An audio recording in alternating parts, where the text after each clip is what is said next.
नमस्कार, मैं सर्वेश तिवारी। इस समय मैं जौनपुर जिले के मोगराबाद साहब प्राथमिक स्वास्थ्य केंद्र में बैठा हूँ। क्षेत्र की जनता के लिए बहुत ही अच्छी बात है कि यहाँ पर एक बाल रोग विशेषज्ञ डॉक्टर CS पांडे जी बैठे हुए हैं, जो कि MBBS EMD हैं। आइए हम इनसे बात करते हैं। इस समय प्लेटलेट्स बहुत तेजी से डाउन हो रहा है, कारण क्या है? डॉक्टर साहब, सबकी नजर में आपका स्वागत है। बहुत बहुत धन्यवाद। देखिए, प्लेटलेट डाउन होने का जो इस समय मुख्य कारण है वो इन्फेक्शियस डिजीज हैं। कई सारी बीमारियां ऐसी होती हैं जिसमें प्लेटलेट्स बहुत तेजी से डाउन होता है। उसमें मुख्यतः ये बीमारियां बरसात के मौसम में ज्यादा फैलती हैं। इसमें एक टाइफाइड हो सकता है, डेंगू हो सकता है, चिकनगुनिया हो सकता है, या इससे रिलेटेड कई सारे इस फैमिली के ऐसे वायरस होते हैं जिनमें कि प्लेटलेट्स बहुत तेजी से गिरता है। टाइफाइड का जो प्लेटलेट्स गिरता है वो थोड़ा सा गिरता है, लेकिन डेंगू का प्लेटलेट्स इतनी तेजी से डाउन होता है और कई बार डेंगू कई बार निगेटिव भी आता है। इसके बावजूद भी उस फैमिली के कई सारे वायरसेस हैं जिनकी शायद अब तक जो आइडेंटिफाई नहीं हो पाए हैं, या जो हो सकता है फ्यूचर में आइडेंटिफाई हो जाए, उससे मिलते जुलते वायरस, इनकी वजह से ही प्लेटलेट डाउन होता है। हालांकि प्लेटलेट डाउन होने के और भी कई सारे रीजन हो सकते हैं, कई सारे उसके कारण हो सकते हैं। जैसे मान लीजिए कोई किसी जेनेटिक की वजह से प्लेटलेट डाउन है, या किसी और बीमारी की वजह से ल्यूकेमिया वगैरह, कैंसर वगैरह में कई बार प्लेटलेट डाउन होता है। कई बार हाई ग्रेड फीवर में प्लेटलेट डाउन होता है। कई बार प्लेटलेट को तोड़ने वाले स्पेसिफिक एंटीजन मिल जाते हैं वातावरण से, उसकी वजह से प्लेटलेट डाउन होता है। लेकिन मुख्यतः जो समस्या हम लोगों के पेशेंट में देखने को मिलती है वो ज्यादातर इन्फेक्शियस डिजीज होते हैं, और ज्यादा कॉमन हमारे डेंगू, चिकनगुनिया, टाइफाइड, ये सारी बीमारियां बहुत ही कॉमन है, या इनसे मिलते जुलते जो वायरस और बैक्टीरिया हैं। ये हमारा मेन कारण है जो प्लेटलेट डाउन करता है।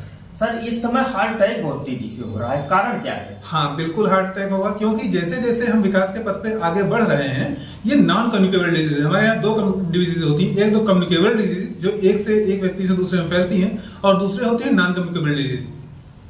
हम जैसे जैसे विकसित होते हैं, ये माना जाता है कि नॉन कम्युनिकेबल डिजीजेस की संख्या वैसे ही वैसे बढ़ती जाती है, या उनका बर्डन वैसे वैसे बढ़ता जाता है। वैसे भी अभी तक जो हमको जितना दिख रहा है वो मात्र टिप ऑफ आइसबर्ग है।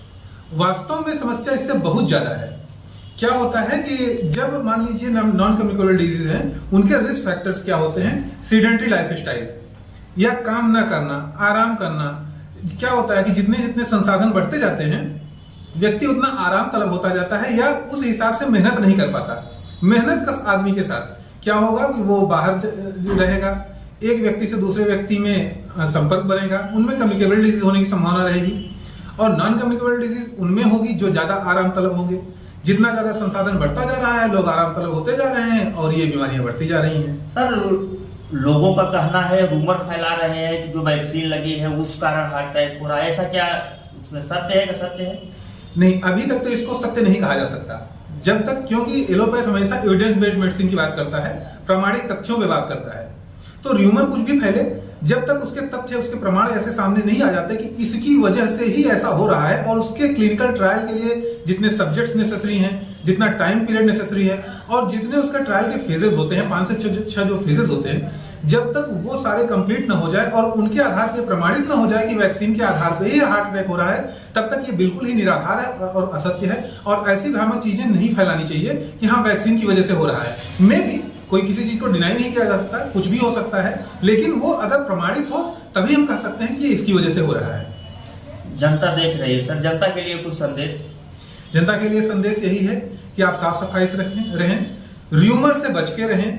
जो चीजें हेल्दी लाइफ स्टाइल को फॉलो करती हैं, वो उन चीजों को अपने जीवन शैली में अपनाएं, और र्यूमर से तो निश्चित रूप से दूर रहें। आपको जो कुछ जानकारी चाहिए अपने निकटतम डॉक्टर से मिलें, जो भी समस्या हो अपने निकटतम डॉक्टर से बात करें, और दवाई वगैरह कतई अपने से ना खाएं। अपने डॉक्टर की सलाह से ही अपना चिकित्सा कराएं।